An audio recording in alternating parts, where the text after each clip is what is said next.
Ya, saudara, kita langsung sambung dialog kita mengenai undang-undang kesehatan yang sudah menjadi undang-undang, sudah sah begitu, dan apa saja yang sebetulnya akan segera dirasakan oleh masyarakat. Beberapa tadi sudah disinggung di bagian pertama. Masih ada Pak Muhammad Syahril, juru bicara Kementerian Kesehatan Republik Indonesia, Bang Melki Lakalena dari Komisi 9 DPR RI, dan Trubus Radiansah, analis kebijakan publik. Pak Syahril, dilanjutkan sedikit, tadi ada catatan dari Mas Trubus yang juga menjadi eh, yang selama ini menurut saya yakini terus dirasakan oleh masyarakat, masih ada perbedaan layanan BPJS dan non-BPJS. Nah, ini juga menjadi salah satu yang akan segera diperbaiki dalam waktu dekat, Pak Saril, dengan Undang-Undang Kesehatan yang baru. Betul. Kata kuncinya ada tiga, Pak Bayu. Satu adalah akses, ya, kemudahan akses. Yang kedua adalah mutu atau kualitas layanan. Yang ketiga murah. Nah, ketiga hal ini yang terjadi di masyarakat kita, sulitnya akses, kemudian mutu yang disebutkan tadi, ada sebagian yang mungkin tidak sama. Nah, dengan undang-undang ini, kita berharap semuanya akan menjawab itu. Bagaimana akses mudah sampai ke seluruh pelosok, dengan cara apa? Seluruh fasilitas pelayanan, puskesmas, rumah sakit mempunyai standar yang sama. Kemudian juga SDM yang sama. Kemudian mutunya ya sama karena dikendalikan dan diatur secara nasional, bahwasanya layanan di rumah sakit begitu loh standarnya, layanan di puskesmas juga harus begini. Nah, dengan itu maka akhirnya kita akan memberikan layanan yang murah, Pak. Yang saat ini kan sebagian ya Pak Trubus, ya, dirasakan layanan kesehatan terutama di rumah sakit kan mahal. Ya kan? Nah, untuk itu kita akan menjawab ini. Mudah-mudahan memang niat kita ini ya Pak Melki, ya, mudah diakses, ya, karena merata, kemudian juga mutunya harus dijamin, termasuk antara BPJS dan tidak BPJS. BPJS dan tidak BPJS itu kan hanya beda cara pembayaran, ya Mas Bayu, Iya, ya. oke. Jadi dokternya sama, perawatnya sama, obatnya sama. Jadi ya tidak ada alasan membedakan layanan itu. Yang hanya saja mungkin perlu di-clear-kan bahwa banyaknya pasien BPJS menyebabkan juga mungkin antrian yang berbeda dengan yang berbeda. Itu saja sebetulnya. Oke, Sehingga ya. dan nanti diratakan ini, maka tidak semuanya harus ke Jakarta dong. Tidak semuanya harus ke Darmais atau ke Harapan Kita, tapi cukup di beberapa provinsi yang memang sudah standarnya sama. Oke, itu harapan-harapannya. Baik, satu lagi yang sekarang juga dirasakan masyarakat, saya ke Bang Melki Lakalena. Ini ada hubungannya juga dengan, saya menyebutnya apa ya, hubungan baik yang terjadi nanti antara pemerintah, Kementerian Kesehatan yang menerapkan Undang-Undang Kesehatan ini dengan niat-niat baik tadi yang seperti disampaikan Pak Sahril dan juga Bang Melki, dengan para tenaga kesehatan nih, teman-teman kita, kalau nggak ada mereka ya gimana undang-undang ini mau jalan juga kan. Jadi harmonisasi seperti apa yang mungkin harus berjalan. Sementara di masyarakat, Bang Melki, Pak Sahril, Ya. waktu saya katakan saya akan berbicara mengenai ini dengan Anda semua pagi hari ini di Sapa Indonesia Pagi di Kompas TV, ini titipan dari beberapa teman-teman. Masih ada perasaan begini, eh, tenaga kesehatan tuh nggak pernah salah. Ini kita bicara malpraktek itu hampir kayaknya nggak pernah kemudian ke pengadilan dan lain-lain. Walaupun mungkin bisa saja ada kesalahan-kesalahan tersebut, lebih dan kurang. Walaupun dengan segala respek terhadap tenaga kesehatan, kita sudah sangat terbantu selama ini. Jangan cerita COVID-19 lah. Mereka yang ada di depan untuk menyelamatkan kita semua. Nah, Bang Melki, bagaimana undang-undang ini bisa ketemu di sana dan masyarakat juga merasa aman ketika mendapatkan layanan kedokteran atau layanan kesehatan di Indonesia ini, Bang Melki? Ya, menurut kami begini Mas Bayu terkait hal ini, ya. Tenaga kesehatan dan tenaga medis itu dua kategori tenaga SDM kesehatan kita, ya. Ya. Itu mereka akan selalu menjadi ujung tombak kita dalam urusan baik itu promotif, preventif, kuratif, rehabilitatif, dan juga paliatif. Dan tidak akan pernah mereka itu tidak akan pernah hilang dari urusan apapun tentang kesehatan di negeri ini. Ya. Saya berkali-kali katakan bahwa undang-undang ini adalah undang-undang yang diberikan untuk masyarakat Indonesia agar terlayani dengan baik, dan juga khususnya bagi teman-teman tenaga medis dan tenaga kesehatan. Undang-undang ini bukan undang-undang pemerintah, bukan undang-undang untuk DPR, bukan undang-undang untuk OP. Jadi undang-undang ini diorientasikan untuk pelayanan kesehatan, untuk masyarakat, untuk tenaga medis, tenaga kesehatan. Nah, karena demikian, Mas Bayu, saya ingin tegaskan bahwa dengan beberapa poin yang sudah kami masukkan ini, itu masyarakat mestinya akan menjadi lebih mendapatkan pelayanan kesehatan yang berkualitas karena tenaga medis dan tenaga kesehatan sekarang itu akan jauh lebih bisa bergerak dengan leluasa di lapangan untuk melayani masyarakat luas karena undang-undang ini memberikan regulasi yang sangat kuat kepada mereka semua di lapangan. Yang kedua juga terkait dengan keamanan kualitas dan kesehatan kita juga regulasi ini memberikan sebuah perlindungan hukum yang sangat kuat di mana teman-teman tenaga medis dan tenaga kesehatan kita juga bisa bekerja dengan tenang karena mereka akan terhindar dari yang di masa lalu itu orang takut dengan istilah kriminalisasi. Karena justru melalui undang-undang ini mereka akan bekerja dengan tenang karena apabila mereka ingin melaksanakan pelayanan kesehatan tersebut dan apabila ada masalah, misalnya di lapangan ada protes dari keluarga pasien misalnya terkait pelayanan kesehatannya, mereka tidak serta-merta akan langsung berurusan dengan urusan hukum biasa ya, yang dimana langsung proses hukum berjalan dengan normal, tapi akan dinilai terlebih dahulu oleh majelis kehormatan dari masing-masing profesi yang ada.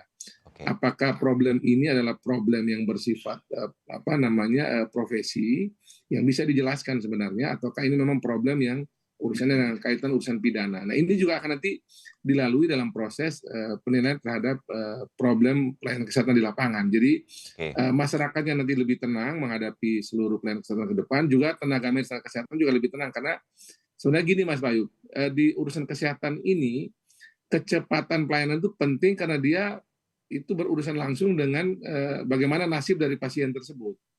Jadi apabila ditangani dengan cepat, dengan sigap, dengan gercepnya itu akan sangat menentukan apakah pasien tersebut bisa kembali normal atau bisa dicegah lebih kerusakan lebih dalam atau bahkan bisa meninggal apabila terlambat penanganan.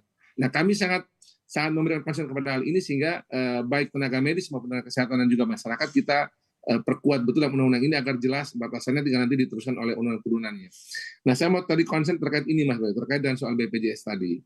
Kami dengan sengaja tidak masuk membicarakan terkait soal BPJS sehingga memang undang-undang BPJS dan SDSN itu tidak kita sentuh dan kita kembalikan kepada yang hari ini berjalan.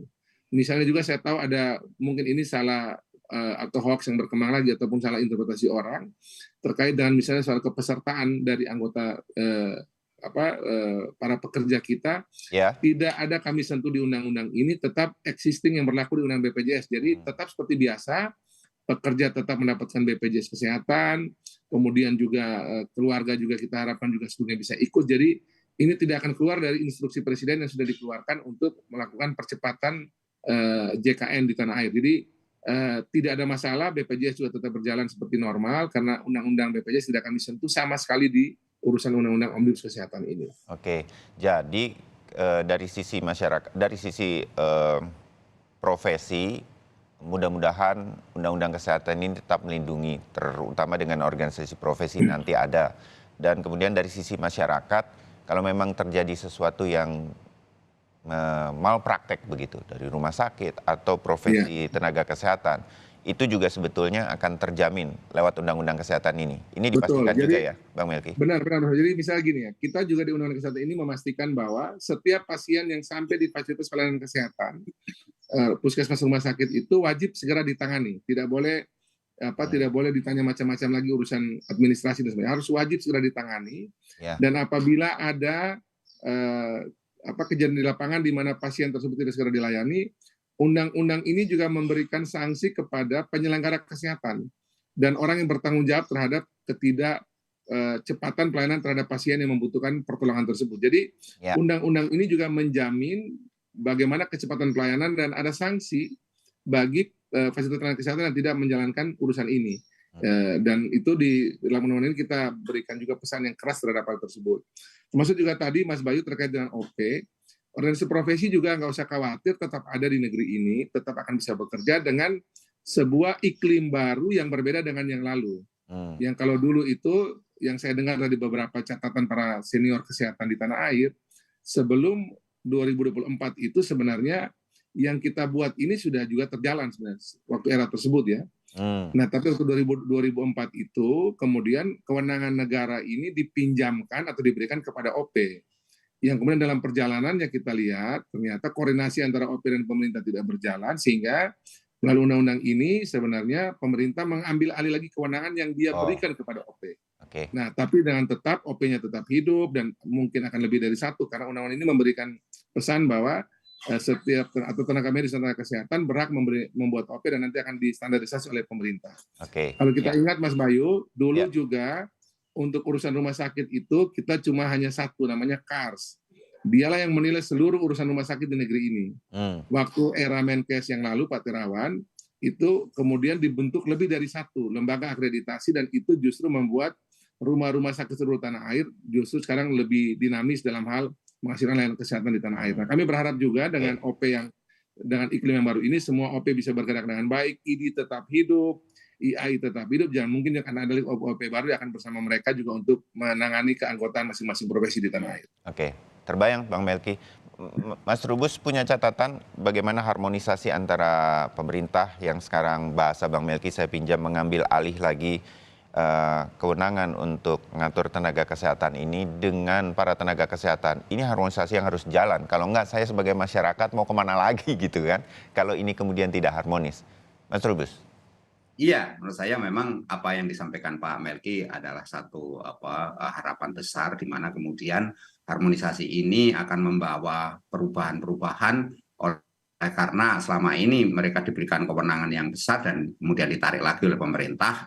Itu ada satu gap perbedaan cara berpikir menurut saya, tetapi yang jelas mereka ini harus diberi semacam komunikasi publik yang baik. Karena itu tugaslah ke pemerintah dan kesehatan agar para OP ini tidak merasa menjadi kuda Troya untuk keperluan-keperluan ini yang lebih besar dalam hal kesehatan, tetapi juga khawatir saya juga memang pada dasarnya pihak-pihak tertentu memanfaatkan OP itu untuk kepentingan-kepentingan yang lebih besar, dalam arti bahwa bagaimana kemudian masyarakat dalam hal ini tetap memperoleh layanan publik yang baik.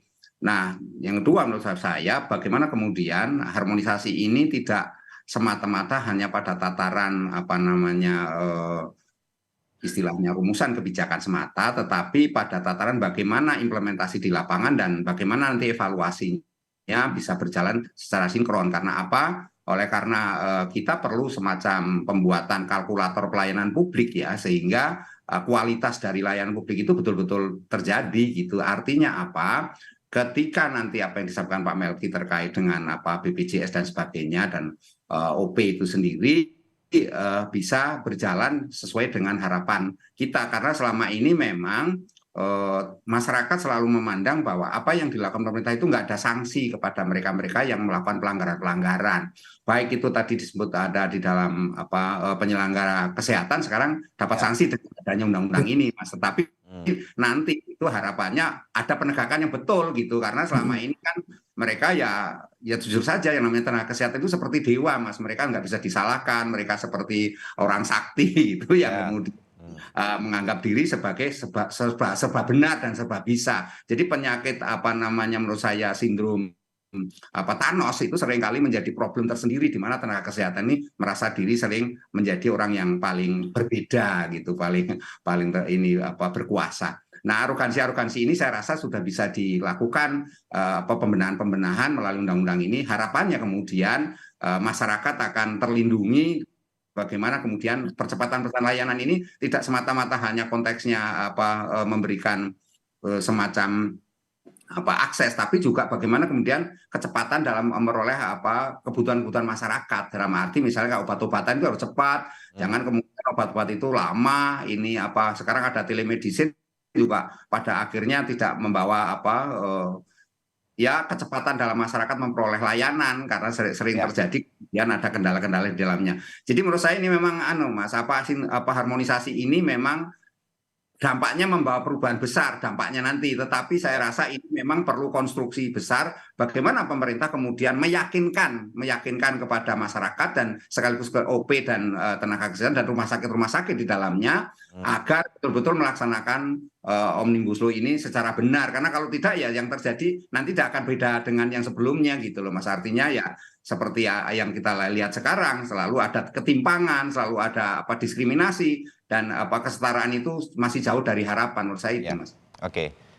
Terbayang bahwa sekali lagi ingin saya menggambarkan kepada pemirsa Sapa Indonesia ini yang mendengarkan obrolan kita, ini bukan Pak Syahril bersama Pak Budi, Pak Menteri Kesehatan, ini tugas yang tidak ringan. Bayangan saya Pak, sekarang aja Kementerian Kesehatan bukan memiliki tugas yang ringan begitu ya, tetapi ini akan menjadi tugas yang begitu berat.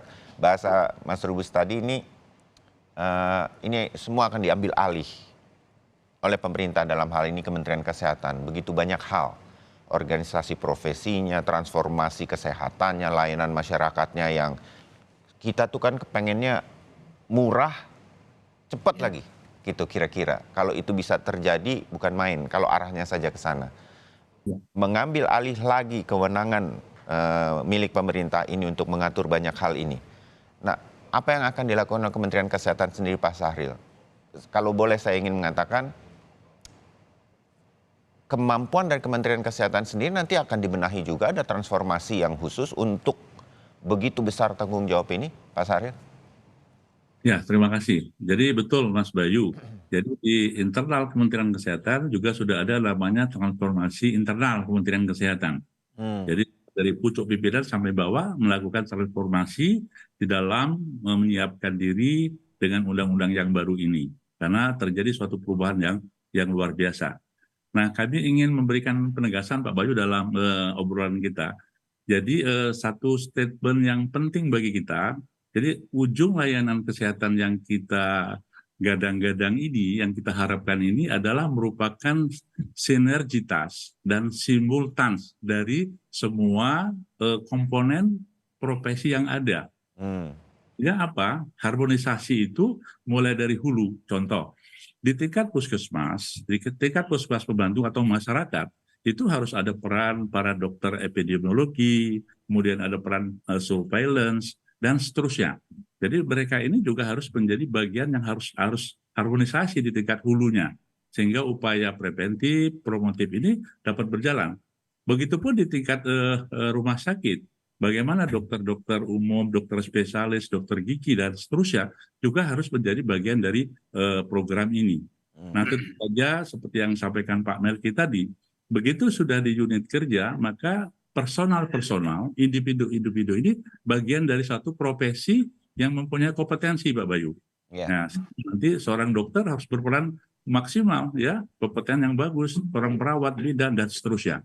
Nah, ini penting sekali bagi kita, bahwasanya untuk mensukseskan kita mencapai transformasi ini dibutuhkan harmonisasi dan sinergi yang baik seluruh profesi kesehatan.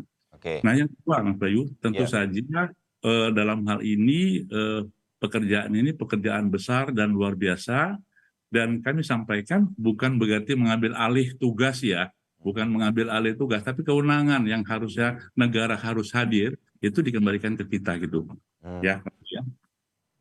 Nah, sehingga dengan pengaturan ini, insya Allah kita akan mengatur tenaga kesehatan, tenaga medis, dan tenaga yang berhubungan layanan di kesehatan, baik dari hulu sampai ke hilir, kita akan harmonisasi dalam rangka melakukan transformasi yang luar biasa terhadap masyarakat yang memang kita cita-citakan ini gitu, Mas Bayu. Ya, oke. Makin terbayang saya Pak Syahril ya, bagaimana ini sesuatu yang bukan secara mudah membalik telapak tangan undang-undang kesehatan ini yang disebut sebagai sebuah transformasi kesehatan. Nah, saya kembali ke Bang Melki di Komisi 9 sebagai wakil kita semua.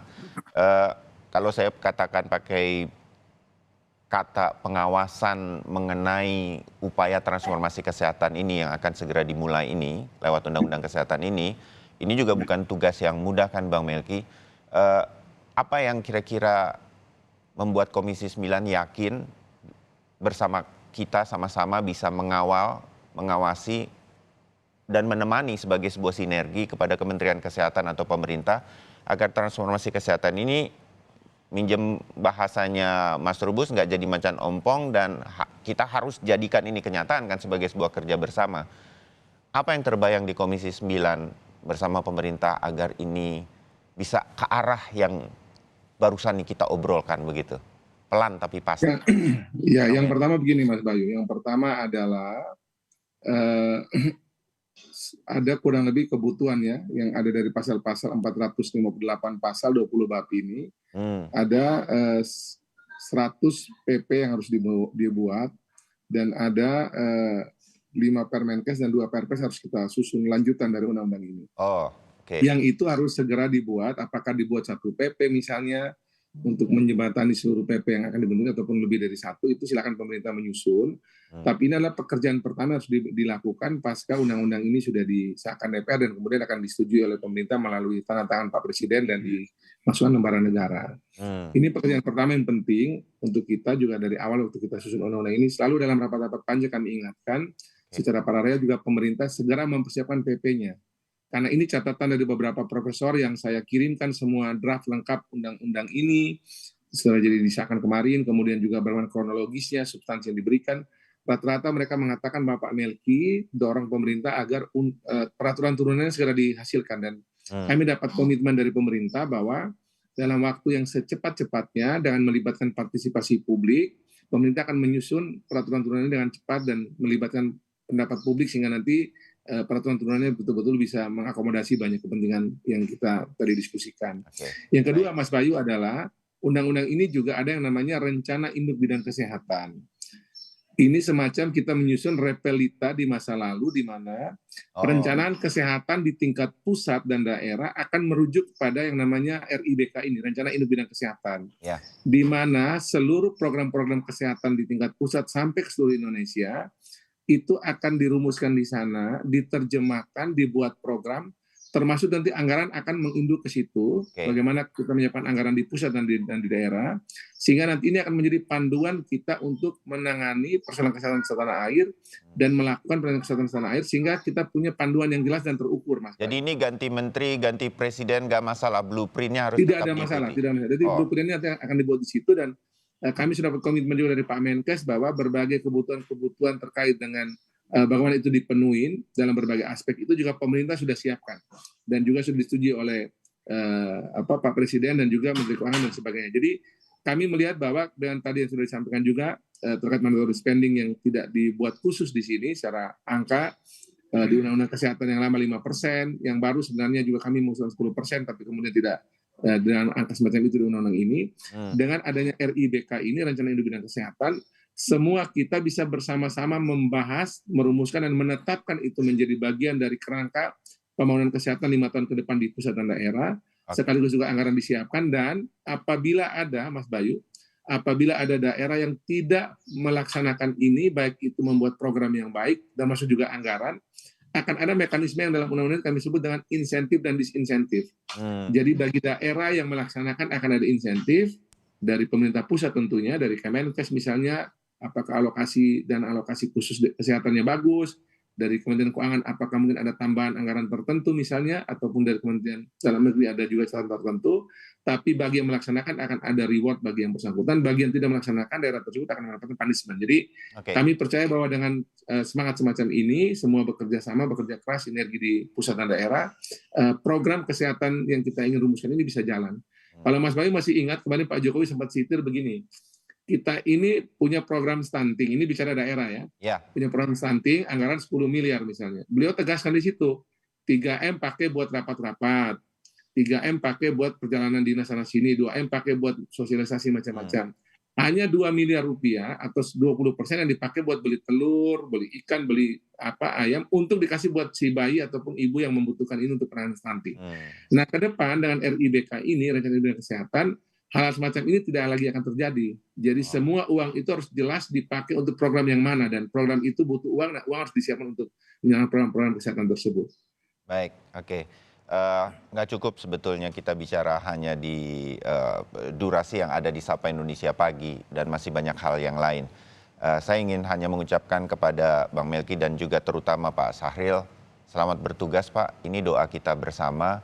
Dan Amin, amin. mudah-mudahan kami bisa ikut mengawal, meminjam tadi usulan atau catatan dari Mas Trubus. Izinkan kami masyarakat bisa melaporkan langsung dan kemudian ditindaklanjuti. Dan ini menjadi pengawasan yang selama ini sudah terbukti. Netizen Indonesia itu memberikan masukan dan kemudian dilayani. Mudah-mudahan ini Selalu menjadi terbaik, bagian. Mas Bayu. Kira-kira begitu ya Pak. Kita akan ketemu Ya. lagi. Sekali lagi selamat bertugas untuk Kementerian Kesehatan. Ketemu harmonisasinya dengan teman-teman dan saudara-saudara kita tenaga kesehatan. Ini niat baik yang harus kita dukung Ya. bersama. Kita Jadi doakan Mas bersama. Bayu, perlu kami sampaikan di sini bahwa Ya. nanti pembahasan RIBK itu, Rencana Induk Bidang Kesehatan, akan dilakukan oleh Kementerian Kesehatan dan kami di Komisi 9. Jadi nanti tolong masukannya kami tunggu untuk kita membahas ini dengan baik. Ya, oke. Kita akan terus bersama-sama melihat ini pelan tapi pasti semoga ini terjadi sebagai Amin. sebuah upaya atau niat baik kita semua. Terima kasih Mas Trubus, terima kasih Bang Melki, Pak Saril, Terima terima kasih kasih. waktunya. Selamat pagi. Mas Trubus, terima kasih juga.